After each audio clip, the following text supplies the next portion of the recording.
Luăm pernuța. O să menținem sprijin pe călcâie, picioarele în paralelitate. De asemenea, ne sprijinim și ne fixăm șezutul, bineînțeles, cu sprijin pe vârfurile oaselor șezutului.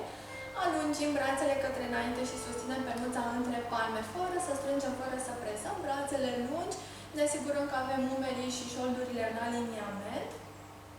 Inspirăm și pe expir ridicăm brațele în plan vertical. Poziționăm practic pernuța deasupra capului.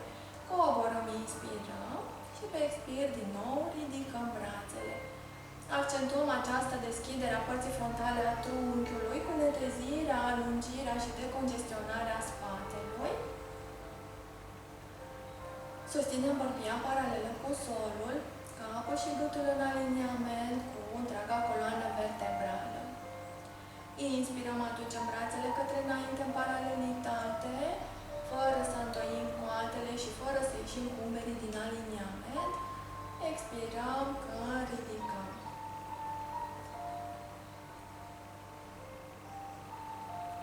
Și parcurgem încă 2 repetări.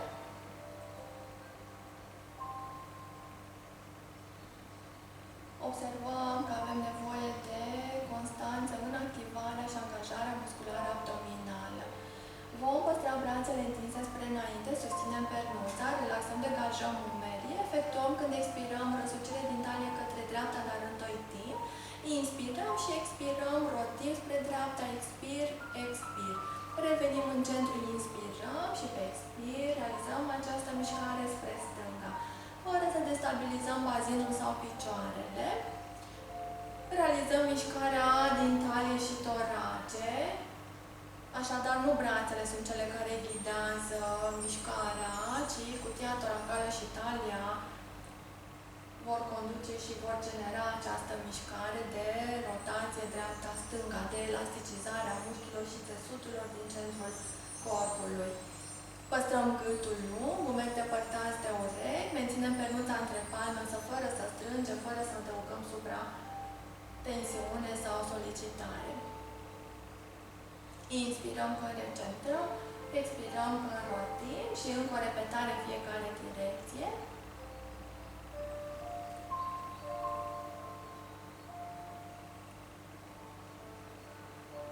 Șezutul este sigur și stabil, cutia toracală așezată deasupra pelvisului. Și relaxăm, eliberăm un pic pernuța, o așezăm deasupra genunchilor, degajăm brațele și rotim umerii dinspre înainte, spre înapoi, cu mișcare circulară, susținând acest aliniament al coloanei, această întindere de la oasele șezutului spre creștetul capului.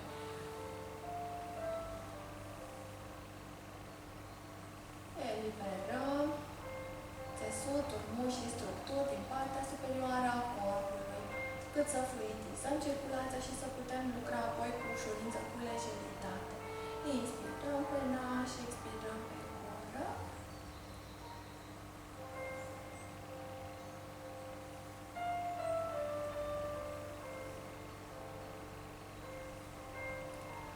Și vom relaxa, lăsăm omoplații să curgă spre sos și spre coloane, eliberăm, degajăm umerii. O să coborăm vertebră cu vertebră pe sol, putem să rulăm, preluăm pernuța pentru că vom lucra cu ea, fie rulăm treptat vertebrele, fie coborăm de pe lateral, genunchii îndoiți, sprijin pe brațul de dedesubt. Rulăm tot spatele pe sol, menținem sprijin pe osul sacru, bazinul neutru, genunchii îndoiți, stâlpile imprimate pe saltea. Picioarele se află poziționate în paralelitate. Alungim de la pubis și respectiv coccis către creștetul capului, relaxând umerii, pieptul și lăsând toată greutatea trunchiului să coboare, să difuzeze spre sol. Preluăm pernuța, întindem brațele în plan vertical, menținând omoplații în contact cu solul și vom lucra brațe, piciorul drept, brațe, piciorul stâng. Inspirăm pregătitor, pe expir, alungim brațele pe lângă urechi și întindem piciorul drept către înainte pe linia șoldului. Revenim, repoziționăm, talpa pe sol, brațele în plan vertical și acum pe expir întindem și extindem cealaltă pereche. Susținem curbura naturală, firească la nivel lombar. Ne focusăm pe această întindere, pe această netezire musculară în partea frontală a corpului, pe această alungire în partea posterioară a corpului, păstrând atât capul cât și cutia toracală și bazinul sigure și bine imprimate pe sol. Inspirăm când recentrăm, repoziționăm, expirăm când întindem și alungim, fără ca brațele sau piciorul să atingă podeaua.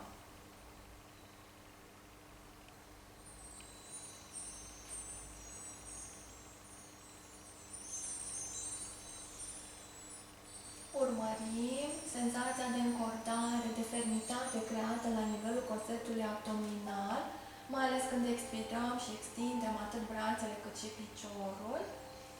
Identificăm osul sacru, îi conferim densitate și îl imprimăm pe saltea, fără să împingem, fără să presăm. Și vom parcurge încă o repetare pentru fiecare pereche în parte. Menținem gâtul lung și neted, brațele de asemenea alungite, fără să fie supra-tensionate. Vom păstra brațele în plan vertical, inspirăm acum când înclinăm genunchi, coaxe și pelvis către dreapta noastră, alungind din talie și evitând destabilizarea umerilor sau desprinderea omoplaților de sol. Expirăm când venim în centru. Inspirăm când înclinăm, coborâm spre stânga, lăsând greutatea picioarelor complet spre podea. Expirăm din nou când recentrăm. Și continuăm să elasticizăm zona tabliei, să creăm spațiu între coaste și bazin, păstrând această conectare abdominală. Zona de sub creștetul capului rămâne în contact cu solul, la fel și omoplații noștri. Efectuăm mișcarea în mod continuu, cu ritmicitate, cu fluiditate, evitând să umflăm burtica, să o împingem spre înainte, spre genunchi și să ne arcuim spatele. Susținem corsetul bine strâns în jurul taliei noastre.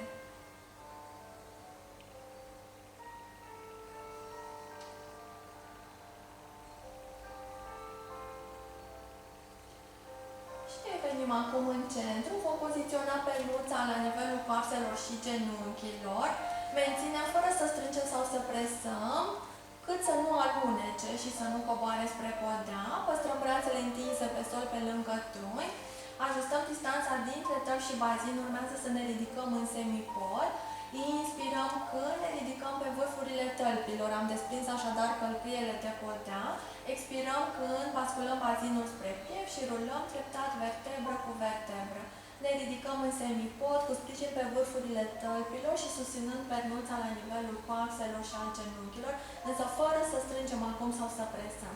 Menținem, inspirăm și pe expir coborăm.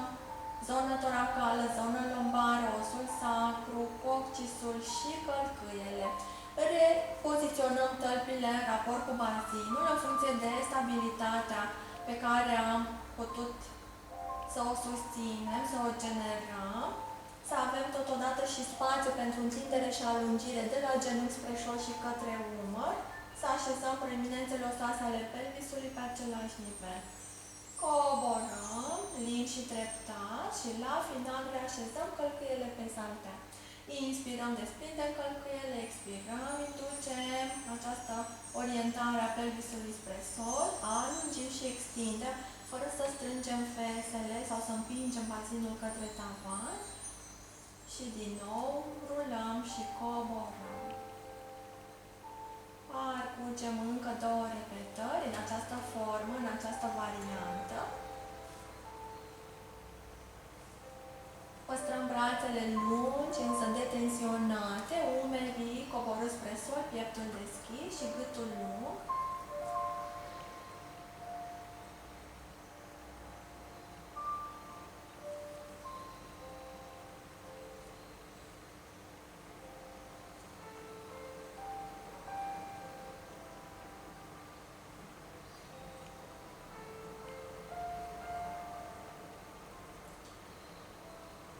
Și vom păstra tălpile în contact de plin cu solul, bazinul în neutru. Inspirăm Și pe expir acum presăm pernuța, strângem genunchii și păpsele, folosim maxim 20% din capacitatea și posibilitatea noastră de activare musculară.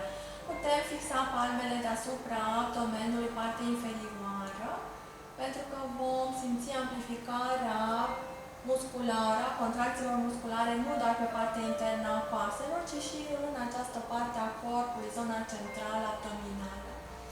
Inspirăm când eliberăm din contracție, însă nu atât de mult cât să ne alunece pernuța. Expirăm când amplificăm, strângând coasele și genunchiul unul spre celălalt. Observăm încordare, fermitate în zona abdominală. Sesizăm de asemenea că atunci când expirăm, pare că distanța dintre proeminențele acestea osoase ale pelvisului se micșorează. Pare că și aceste structuri osoase vin către interiorul corpului, către centrul acestuia. Inspirăm pe nas, expirăm pe gură, nu este nevoie să adăugăm prea multă forță, să lucrăm cu blândețe și cu ritmicitate și pe fondul unei respirații profunde și conștiente. Se activează nu doar partea internă a coapselor și mușchi abdominali, ci și platforma mușchilor pelvieni. Important este să evităm strângerea sau crisparea feselor sau desprinderea lor de sol, ori blocarea șoldurilor. Rămâne cu bazinul înăuntru, cu sprijin pe osul sacru. Relaxăm capul, gâtul și umerii.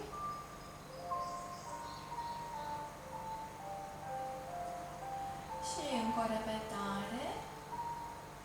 Inspirăm când eliberăm, expirăm când intensificăm.